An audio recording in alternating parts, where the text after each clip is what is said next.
Retour donc sur ce plateau pour la deuxième partie de Sport Magazine, Sport et études, comment ça marche. Nous en parlons avec un cadre d'un complexe qui a une grande expérience, 10 ans, c'est énorme, ici au Togo.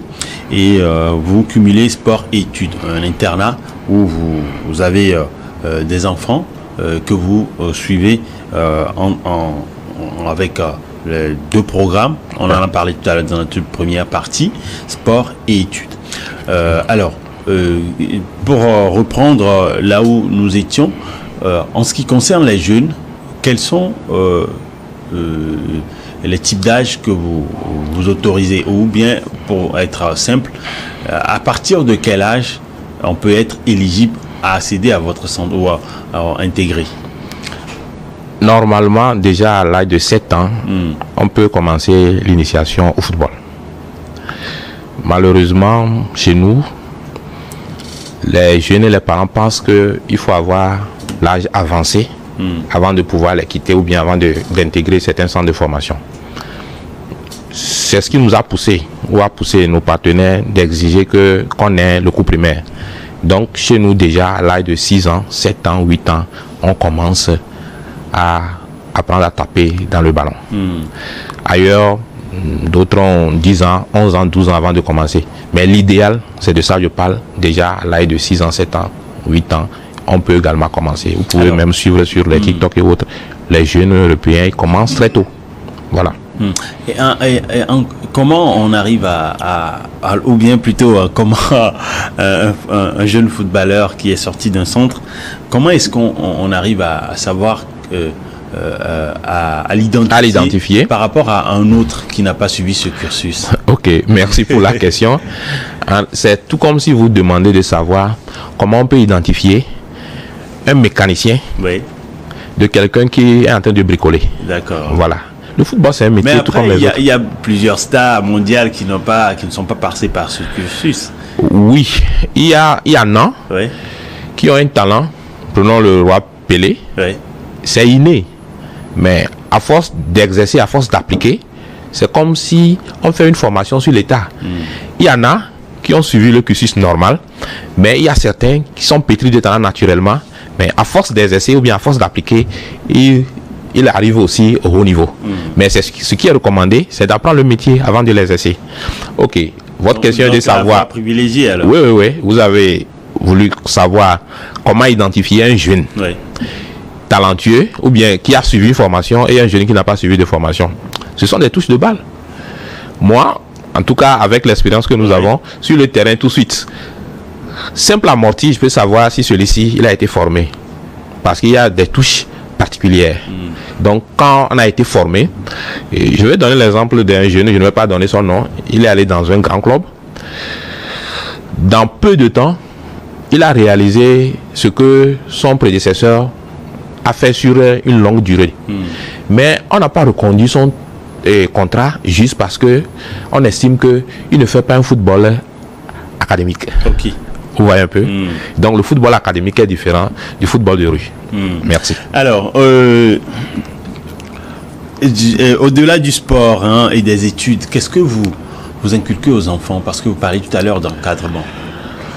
Chaque vendredi chez nous, il y a le civisme.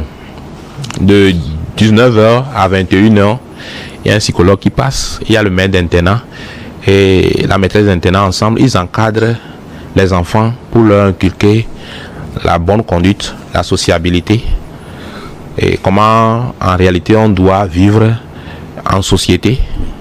On essaie de leur montrer la capacité de dissocier le bien du mal et la notion de reconnaissance.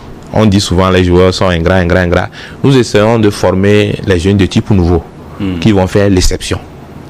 Donc voilà un peu. Le samedi par exemple, chez nous, c'est dédié aux tenues traditionnelles pour les filles.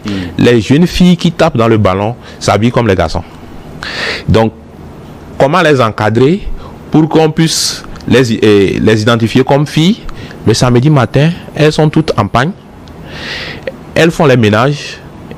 elles apprennent ce que les jeunes filles doivent savoir à leur âge. Ce sont des choses qui ne se font pas ailleurs. Nous avons initié ça pour que les filles ou les jeunes sortent gagnants à la fin de leur formation. Alors, sport-études pour devenir athlète ou encore football et études pour devenir footballeur de haut niveau. Et si cela ne marchait pas?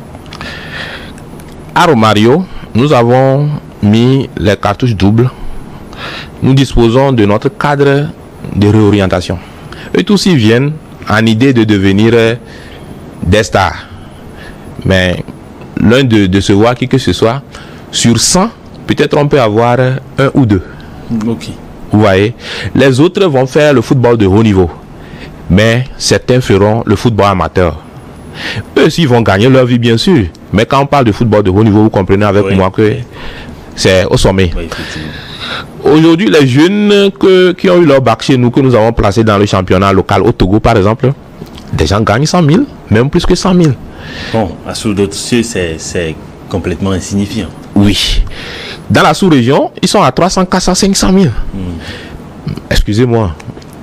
Un jeune de 17 ans, de 18 ans, de 19 ans, et déjà qui gagne ça, c'est un soutien à sa famille. Et s'il progresse, il ira dans des championnats professionnels pour gagner beaucoup de millions. Vous voyez un peu. Et je parle des intérêts en quelque sorte, de faire un programme sport-études et de commencer par jobber un peu plus tôt. Alors, votre question même? Oui, non, ben, tout à l'heure, vous parlez du fait que vous essayez de persuader les jeunes à pouvoir... Oui, nous sommes dans le cadre de la réorientation. Oui. Si un enfant ne réussit pas en football, déjà après le bac, nous essayons d'identifier ceux qui ont la capacité de progresser et ceux qui ne vont plus progresser. Notre institution est dotée de sa propre infirmerie, dirigée par un médecin sportif. Il y en a rapidement qu'on essaie de réorienter vers le domaine médical. Il peut vous sortir kiné et sportif, vous voyez un peu. Toujours est-il que ce sera... Ça tourne autour du sport. Il y en a qu'on oriente immédiatement vers le journalisme. Ils peuvent sortir des consultants sportifs ou bien des journalistes sportifs. Et il y en a qui entament le coaching. D'accord. L'arbitrage. Donc nous avons notre petite section d'arbitrage. Aujourd'hui, notre football souffre. Vous allez suivre certains matchs. Les jeunes joueurs ne font que engueuler l'arbitre. Bon. C'est inadmissible. À notre niveau, on essaie de leur montrer les bonnes conduites vis-à-vis des arbitres. Et ça amène les arbitres d'ailleurs même à avoir un peu de penchant pour certaines équipes à partir du moment où ils ont compris que les joueurs les respectent. Vous voyez un peu. Donc voilà, on essaie de réorienter nos joueurs, nos jeunes apprenants, dans des activités qui tournent autour du sport, parce que c'est ça en fait leur monde, et ils arrivent à assimiler ça aisément. Mais si au-delà de tout la personne ne réussit pas, on peut maintenant envisager, étant donné qu'il a les diplômes nécessaires, on peut envisager l'introduire dans d'autres activités de la vie courante. Merci. Et pour les jeunes qui deviennent footballeurs professionnels, vous avez des relations, parce que c'est nécessaire également pour les académies d'avoir des relations avec des clubs, non seulement sur le plan local, mais également régional en Afrique et pourquoi pas international. Je vais répondre tout juste, on en a beaucoup. Ok. On en a beaucoup. Et aujourd'hui, en termes de résultats, après une dizaine d'années d'expérience, vous cumulez quoi comme résultat en termes de talent ou encore de footballeur professionnel ou encore, par exemple, de trophées remportés, parce qu'il y a des compétitions pour les jeunes, pour les académies, ou encore de jeunes qui sont dans des équipes nationales. Je peux parler des catégories de jeunes jusqu'à professionnels au Togo. Merci. Avant de répondre, je salue au passage le ministère des Sports et des Loisirs, notre ministère de tutelle, le ministère de l'Enseignement, la Fédération togolaise de football, les autres fédérations d'à côté, parce que nous travaillons avec plusieurs autres académies dans d'autres pays voisins. Aujourd'hui, nous sommes satisfaits. Après les 10 ans, les résultats que nous avons, c'est du satisfait. Et on rêve de faire plus que ça. Beaucoup de jeunes sont sortis de Romario et qui exercent leur activité qu'est le footballeur. sur le plan national, plein. En sélection de catégorie inférieure jusqu'en sélection A, il y a beaucoup de joueurs formés à Romario qui ont évolué avec l'équipe nationale. Au niveau sous-régional, continental, il y a beaucoup de jeunes joueurs qui ont fait leurs preuves sur le continent africain et qui continuent par le faire. Hors de l'Afrique, il y a des pépites, des jeunes joueurs formés à Romario qui évoluent dans d'autres championnats. Après 3 ans seulement, on était envahi par la sous-région. Étant donné que, à notre niveau, on n'a pas payé une grande somme avant de se faire former, les Ivoiriens, les Béninois, même les Camerounais sont venus, les Congolais sont venus se faire former à Romario. Aujourd'hui, nous avons un jeune Camerounais qui est au pays de Galles, qui évolue. Quand il est venu, personne n'imaginait qu'il pouvait réussir. Mais aujourd'hui, il fait notre fierté. Nous avons un jeune qui est en Espagne, ça, et lui, il est togolais, Brito, qui a fait le moins de 17 ans, le moins de 20 ans, qui a fait le moins de 23 ans, qui a fait même Tambo ici, mais à travers le Bayern, qui a fait une détention au Togo, Bayern Cop, et il est parti là-bas de l'Allemagne. Maintenant il est en Espagne, il fait son petit bonhomme de chemin. Au fait, nous communiquons moins sur certaines choses, et parce que c'est le résultat qui va prouver. Aujourd'hui, tout le monde connaît Karim Derman. Il a été formé au Togo ici. C'est le résultat qui parle de lui. Je ne sais pas si vous voyez. En termes de trophées autres, juste après 1 an, Romario a commencé par ramasser les trophées. C'est le résultat d'un travail bien fait. Je donne juste l'exemple de cette année où pour la première fois, notre école, parce que c'est sport-études chez nous, notre école a participé au championnat scolaire. Nous avons tout raflé. Sur le plan préfectoral, nous avons présenté 3 catégories. On a eu les 3 trophées. Sur le plan régional, on a eu les 3 trophées. C'est sur le plan national où nous avons privilégié les seniors, parce que eux, ils sont a priori en première, en terminale. Donc l'année prochaine, ils ne pourront plus participer. Alors, donc nous avons perdu au niveau des filles, sur le plan et au niveau national, la finale. Donc les 3 catégories sont allées en finale.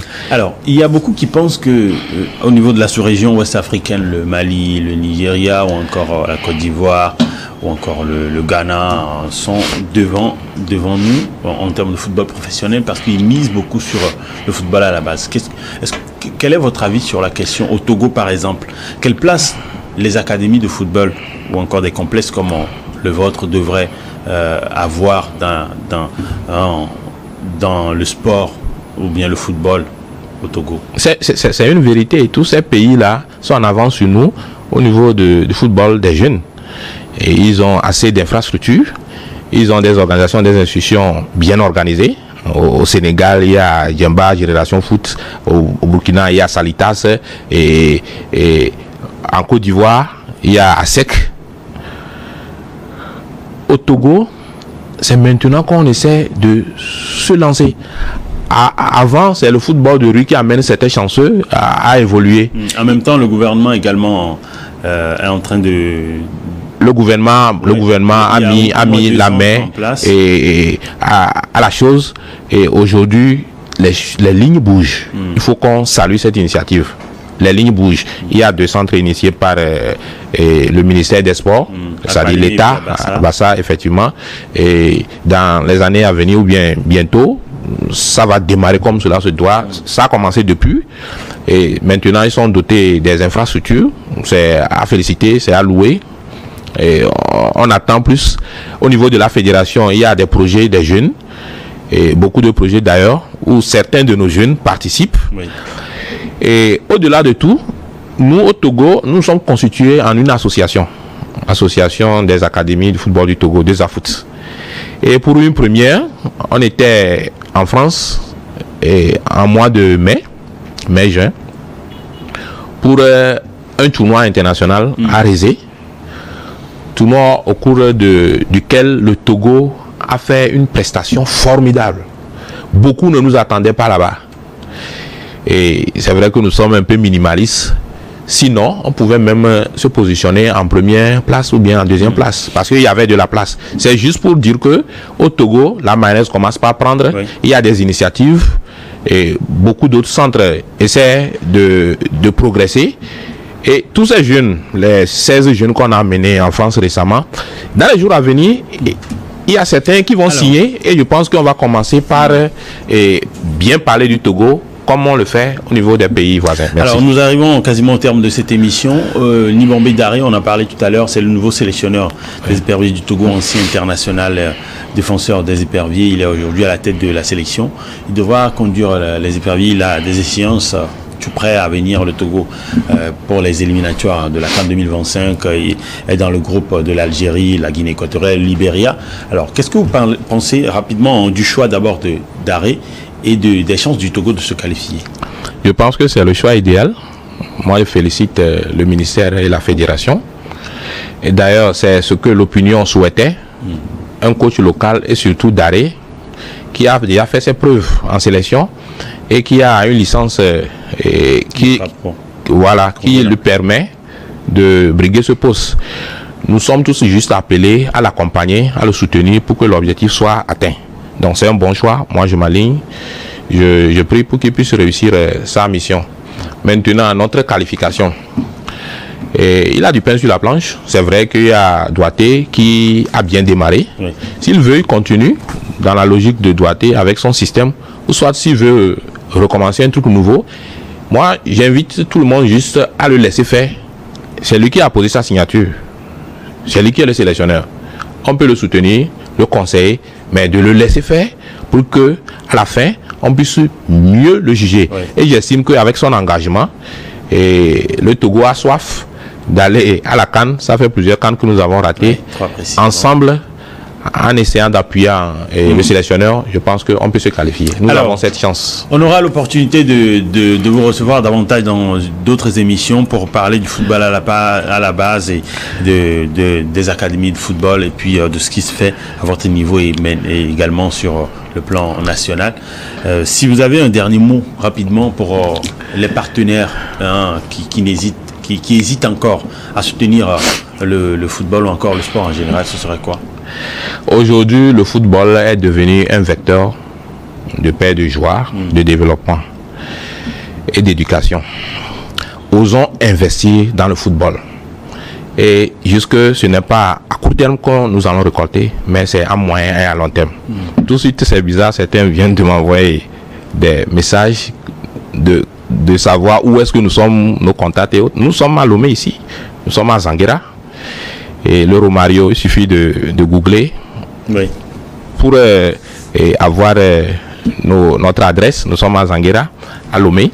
Et si on veut nous joindre, si vous permettez, je peux donner le numéro, le 99 35 04 35 et plus 228 bien sûr. 99 35 04 35. Et aujourd'hui, nous sommes tous invités à investir dans le football à la base pour un lendemain meilleur. Je salue tous les partenaires locaux et internationaux. Je pense que notre implication, notre engagement, nos investissements ne vont pas tomber à l'eau. Il y a un lendemain meilleur qui nous attend. Merci. Alors, pour la renaissance du football togolais, merci directeur Yao Apedo d'être passé dans cette émission. Merci surtout à vous, nos chers téléspectateurs et internautes, pour votre intérêt à cette émission, d'être restés en notre compagnie. Bonne suite de nos programmes sur Nia d'Info.